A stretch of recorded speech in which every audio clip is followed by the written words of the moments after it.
அகிலம் டிவி நேயர்களுக்கு வணக்கம். இன்றைய நாளுக்கான மாலை நேர பிரதான செய்திகள். விரிவான செய்திகளுக்குள் செல்லும் முன்னதாக முதலில் இன்றைய தலைப்பு செய்திகள். வீட்டிற்கு கொண்டு வரப்பட்ட லசந்தவின் உடல் கதறி அழுத மனைவி. நாடாளுமன்றத்தில் சிறப்பு பாதுகாப்பு ஆய்வு, சபாநாயகர் விடுத்துள்ள உத்தரவு. கல்வி நடவடிக்கையில் ஏற்படவுள்ள பாரிய மாற்றங்கள், மாணவர்களுக்கு ஏற்படவுள்ள நன்மை.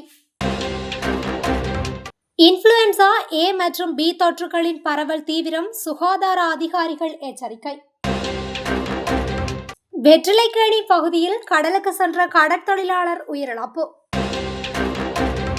வடகிழக்கு நோக்கி நகரும் காற்றழுத்த தாழ்வு மண்டலம், விடுக்கப்பட்டுள்ள எச்சரிக்கை. கொழும்பு மத்திய பேருந்து நிலையம் நவீனமயமாக்கல் திட்டம். கோர விபத்தில் பாடசாலை மாணவன் பலி. செர்பியா நாடாளுமன்றம் அருகே துப்பாக்கி சூடு, அதிர்ச்சி சம்பவம். டெல்லியில் துப்பாக்கி சூடு, ஜிக்மா குற்றக்குழுவினர் உட்பட 4 உயிரிழப்பு. தொடர்பென விரிவான செய்திகள். படுகொலை செய்யப்பட்ட வெலிகம பிரதேச சபை தலைவர் லசந்த விக்ரமசேகரவின் உடல் மிதிகமவில் உள்ள அவரது வீட்டிற்கு கொண்டு வரப்பட்டுள்ளது. அவரது உடல் நேற்றிரவு வீட்டிற்கு கொண்டு வரப்பட்டுள்ளதாக தெரிவிக்கப்பட்டுள்ளது. இதன்போது, நான் வரும் வரை உயிரை பிடித்து வைத்திருந்திருக்கலாமே, தயவு செய்து என்னிடம் ஒருமுறை பேசுங்கள் என அவரது மனைவி கதறி அழுதுள்ளார். தனது உத்தியோகபூர்வ அலுவலகத்திற்கு நேற்று காலை மோட்டார் சைக்கிளில் வந்த அடையாளம் தெரியாத துப்பாக்கிதாரியின் துப்பாக்கி சூட்டுக்கு இலக்காகி காயமடைந்த வெலிகம பிரதேச சபை தலைவர் லசந்த விக்ரமசேகர மாத்தறை பொது வைத்தியசாலையில் அனுமதிக்கப்பட்ட பின்னர் சிகிச்சை பலனின்றி உயிரிழந்தார். இந்நிலையில் அவரது படுகொலை தொடர்பான விசாரணையை 4 போலீஸ் குழுக்கள் ஆரம்பித்துள்ளன. பொதுநாள் என்பதால் பொதுமக்கள் அவரை சந்திக்க நேரம் ஒதுக்கப்பட்டிருந்ததாக போலீசார் தெரிவித்துள்ளனர். அங்கு துப்பாக்கி சூடு நடத்திய நபரும் வெள்ளை நிற உடை மற்றும் கருப்பு முகமூடி அணிந்து பொதுமக்களாக நின்று கொண்டிருந்தார். இதனை அடுத்து லசந்தவிடம் ஒரு கடிதத்தில் கையெழுத்து வாங்க சென்ற பெண் அவரது அலுவலகத்திலிருந்து வெளியே வந்தபோது துப்பாக்கிதாரி அலுவலகத்துக்குள் நுழைந்து துப்பாக்கி சூடு நடத்தியுள்ளார். லசந்தவின் தலை மற்றும் கழுத்தில் 4 குண்டுகள் சுடப்பட்டதை அடுத்து துப்பாக்கிதாரி மோட்டார் சைக்கிளில் மற்றொருவருடன் தப்பி சென்றுள்ளார்.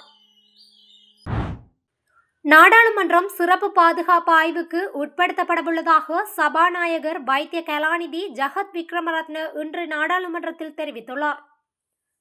அதற்கமைய அடுத்த மாதம் 4, 6 மற்றும் 7 ஆகிய 3 நாட்களில் இந்த ஆய்வு மேற்கொள்ள திட்டமிடப்பட்டுள்ளது. உறுப்பினர்களின் ஓய்வறைகள் மற்றும் அலுமாரிகள் உட்பட முழு நாடாளுமன்ற கட்டடமும் பாதுகாப்பு ஆய்வுக்கு உட்படுத்தப்படும் என சபாநாயகர் குறிப்பிட்டுள்ளார். நவம்பர் மாதம் 7ஆம் தேதி நாடாளுமன்ற கட்டடத்தின் உயர் பாதுகாப்பு பகுதிகளும் பாதுகாப்பு ஆய்வுக்கு உட்படுத்தப்படும். அன்றைய தினம் விருந்தினர்களுக்கு மட்டுமே பொது கேலரி அனுமதிக்கப்படும் என சபாநாயகர் கூறினார். விருந்தினர்களுக்கான அழைப்பிதழ்கள் நிதி அமைச்சினால் வழங்கப்படும். மேலும் சிறப்பு பாதுகாப்பு திட்டம் அமுலில் இருக்கும் வெள்ளிக்கிழமை நாடாளுமன்றத்திற்கு வாகனங்களில் வருகை தரும் பொது நாடாளுமன்ற உறுப்பினர்கள் சாரதியுடன் வர வேண்டும் என அறிவிக்கப்பட்டுள்ளது.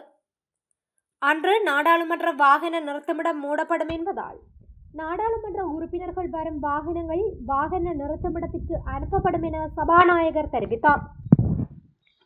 அன்றைய தினம் சிறப்பு போக்குவரத்து திட்டமும் செயல்படுத்தப்படும் என்று சபாநாயகர் மேலும் தெரிவித்துள்ளார். அடுத்த ஆண்டு அமலாகவுள்ள புதிய கல்வி சீர்திருத்தங்கள் தொடர்பிலான பூர்வாங்க ஆலோசனை கோவை ஒன்றை கல்வி, உயர்கல்வி மற்றும் தொழிற்கல்வி அமைச்சு வெளியிட்டுள்ளது. இதன் பிரகாரம் 9 துறைகள் சார்ந்து பாடத்திட்டங்கள் உருவாக்கப்பட்டுள்ளன. இவற்றில் தாய்மொழி, ஆங்கில மொழி, 2வது தேசிய மொழி, கணிதம், சமயம் மற்றும் ஒழுக்க கல்வி, ஆரம்ப கல்வி மற்றும் சுற்றாடல் சார் செயற்பாடுகள், ஒன்றிணைந்த அழகியல் கல்வி, சுகாதார மற்றும் உடற்கல்வி போன்றவை அவற்றுள் சிலவாகும். அடுத்த ஆண்டு தொடக்கம் 1ஆம், 2ஆம், 3ஆம், 4ஆம் ஆண்டுகளுக்குரிய பாடசாலை நேரத்தில் மாற்றமில்லை. எனினும் 5ஆம் வகுப்புக்குரிய கற்றல் நடவடிக்கைகள் காலை 7:30க்கு தொடங்கி பிற்பகல் 2 மணி வரை நீடிக்கும். ஆரம்ப பிரிவு ஆசிரியர்கள் பாடசாலை முடியும் வரையில் பாடசாலையில் தங்கியிருக்க வேண்டும். தரம் 6 தொடக்கம் உயர்தர வகுப்புகளுக்கான கல்வி நடவடிக்கைகள் பிற்பகல் 2 மணி வரை நடைபெறும். நாளாந்த பாடசாலை நேரம் 50 நிமிடங்களை கொண்ட 7 காலப்பிரிவுகளாக பிரிக்கப்படும். பாடசாலை நேர சூசியை தயாரித்தல், பாடசாலை நடத்தப்பட வேண்டிய நேரம் பற்றிய சுற்று நிருபம் விரைவில் வெளியாக உள்ளது. முஸ்லிம் பாடசாலைகளுக்கான ஆலோசனைகளும் விரைவில் வெளியிடப்படும் என கல்வி அமைச்சு அறிவித்துள்ளது.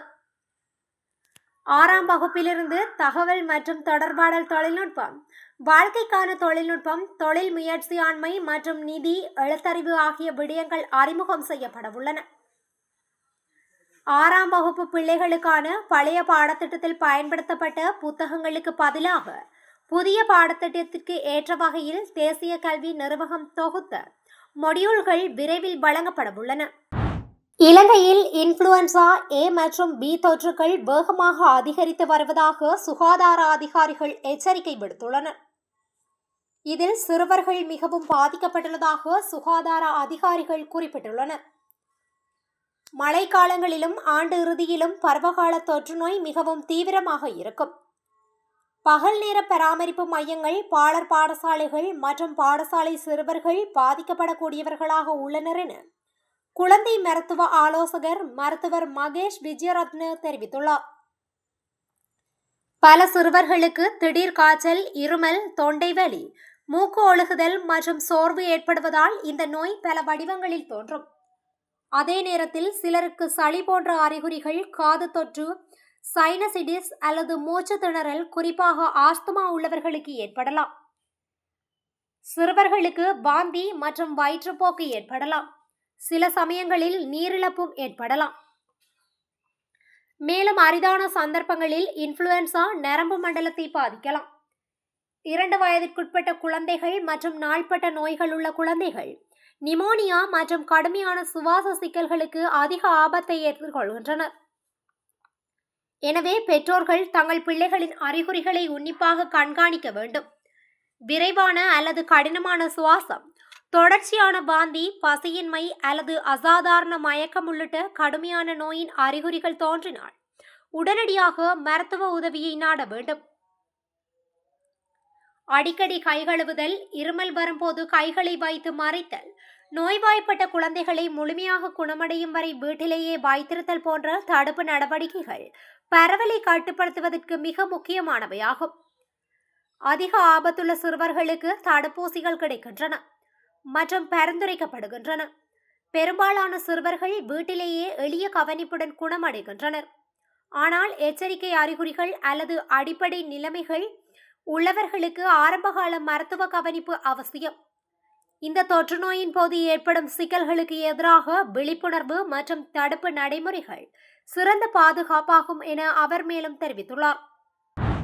வடமராட்சி கிழக்கு வெற்றிலைக்கேணி பகுதியில் கடற்தொழிலாளர் ஒருவர் உயிரிழந்துள்ளார். குறித்த சம்பவம் இன்று அதிகாலை இடம்பெற்றுள்ளது. வெற்றிலைக்கேணியிலிருந்து படகு மூலம் கடலுக்கு மீன்பிடி நடவடிக்கைக்காக சென்ற ஜோசப் துரைராசா ஆண்டனி ஜோசப் எனும் 44 வயதுடைய குடும்பஸ்தருக்கு திடீர் சுகவீனம் ஏற்பட்டுள்ளது. குறித்த குடும்பஸ்தர் தனக்கு சுகவீனம் ஏற்பட்டுள்ளதாக தனது மனைவிக்கு தொலைபேசி மூலம் தெரிவித்து உதவிக்கு சிலரை அழைத்துள்ளார். உடனடியாக இன்னொரு படகு மூலம் தரையிலிருந்து கடலுக்கு உதவிக்கு சென்றவர்கள் குறித்த கடற்தொழிலாளரை மீட்டு கரைக்கு கொண்டு வந்ததுடன் கிளிநொச்சி வைத்தியசாலையில் அனுமதித்தனர். குறித்த நபரை பரிசோதித்த வைத்தியர் ஏற்கனவே குறித்த நபர் உயிரிழந்ததாக தெரிவித்துள்ளார். பிரேத பரிசோதனையின் பின் சடலம் உறவினர்களிடம் ஒப்படைக்கப்பட உள்ளது. இந்த நிலையில் 2 பிள்ளைகளின் தந்தையான கடற்தொழிலாளரின் இழப்பு அப்பகுதியில் பெரும் சோகத்தை ஏற்படுத்தியுள்ளது. நாட்டில் நிலவும் சீரற்ற காலநிலை காரணமாக பலத்த காற்று, கனமழை மற்றும் கடல் கொந்தளிப்பு குறித்து வானிலை ஆய்வு நிலையம் எச்சரிக்கை விடுத்துள்ளது. இன்று பிற்பகல் 1 மணிக்கு வெளியிடப்பட்ட எச்சரிக்கை அறிவிப்பு அடுத்த 24 மணி நேரத்திற்கு செல்லுபடியாகும் என அறிவிக்கப்பட்டுள்ளது. அதன்படி வங்காள விரிகுடா மற்றும் அரபிக்கடல் பகுதிகளில் பயணிக்கும் மீன்பிடி படகுகளுக்கு இந்த எச்சரிக்கை பொருந்தும் என தெரிவித்துள்ளது. மேலும் கடல் பகுதிகளில் இடியுடன் கூடிய மழை பெய்யும் எனவும் கடல் பகுதிகளில் சில நேரங்களில் கொந்தளிப்பாக மாறக்கூடும் என அறிவிக்கப்பட்டுள்ளது. காற்றின் வேகம் சில நேரங்களில் மணிக்கு 55 தொடக்க 65 கிலோமீட்டர் அதிகரிக்கும் எனவும் அடுத்த 24 மணி நேரத்திற்குள் தென்கிழக்கு அரபிக்கடலில் காற்றழுத்த தாழ்வு மண்டலம் வடகிழக்கு நோக்கி நகர வாய்ப்புள்ளது என்றும் வானிலை ஆய்வு நிலையம் கூறுகின்றது. கொழும்பு மத்திய பேருந்து நிலைய நவீனமயமாக்கல் திட்டம் வளமான நாடு அழகான வாழ்க்கையை உருவாக்கும் அரசாங்கத்தின் திட்டத்திற்கு இணங்க சுத்தமான இலங்கை திட்டத்தின் கீழ் ரூபாய் 425 மில்லியன் ஒதுக்கீட்டை பயன்படுத்தி திட்டமிடப்பட்ட இந்த திட்டம் தற்போது நடைபெற்று வருகின்றது. இந்த திட்டம் இலங்கை விமானப்படையின் நேரடி தொழிலாளர் பங்களிப்புடன் செயல்படுத்தப்படுகின்றது. மேலும் கொழும்பு மாநகர சபை, இலங்கை மின்சார வாரியம், தேசிய நீர்வளங்கள் மற்றும் வடிகால் வாரியம், சாலை மேம்பாட்டு ஆணையம் மற்றும் நகர மேம்பாட்டு ஆணையம் உள்ளிட்ட பிற தொடர்புடைய நிறுவனங்களின் பங்களிப்பு மற்றும் ஒத்துழைப்புடன் செயல்படுத்தப்படுகின்றது. மேலும் தேசிய பொறியியல் நிறுவனம் உள்ளிட்ட அமைப்புகளும் இதில் தன்னார்வமாக பங்கேற்கின்றன. பண்டாரகம பகுதியில் இடம்பெற்ற மோட்டார் சைக்கிள் விபத்தில் பாடசாலை மாணவன் உயிரிழந்துள்ளதாக காவல்துறையினர் தெரிவித்துள்ளனர். குறித்த விபத்து சம்பவமானது இன்று காலை இடம்பெற்றுள்ளது. உயிரிழந்தவர் பண்டாரகம ஜட்டியன பகுதியை சேர்ந்த 17 வயதான பாடசாலை மாணவன் என தெரிய வந்துள்ளது.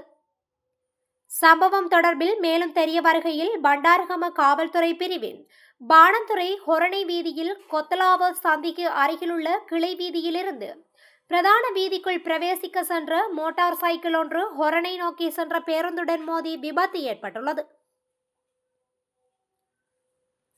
விபத்தில் காயமடைந்த மோட்டார் சைக்கிள் செலுத்துனர் பண்டாரகம வைத்தியசாலையில் அனுமதிக்கப்பட்டு மேலதிக சிகிச்சைக்காக ஹொரணை வைத்தியசாலைக்கு மாற்றப்பட்ட பின்னர் உயிரிழந்தார்.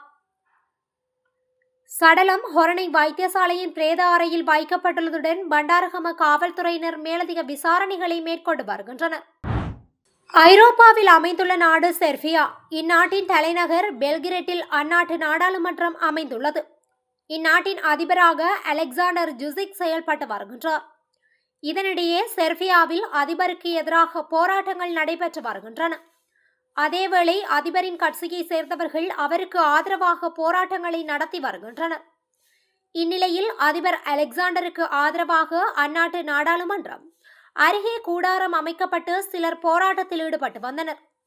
அந்த பகுதிக்கு இன்று வந்த சிலர் அங்கிருந்தவர்கள் மீது துப்பாக்கி சூடு தாக்குதல் நடத்தினர்.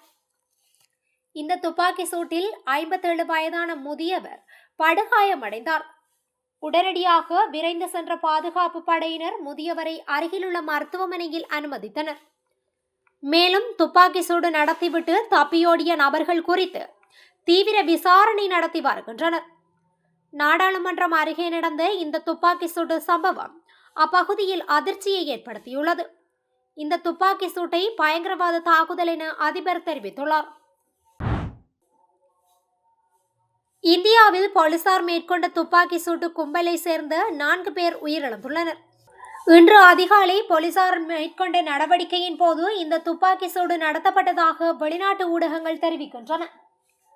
பீகார் மாநிலத்தில் நன்கு அறியப்பட்ட குற்றவாளிகளான சிக்மா குற்ற கும்பலை சேர்ந்த உறுப்பினர்களே உயிரிழந்துள்ளதாக தெரிவிக்கப்பட்டுள்ளது.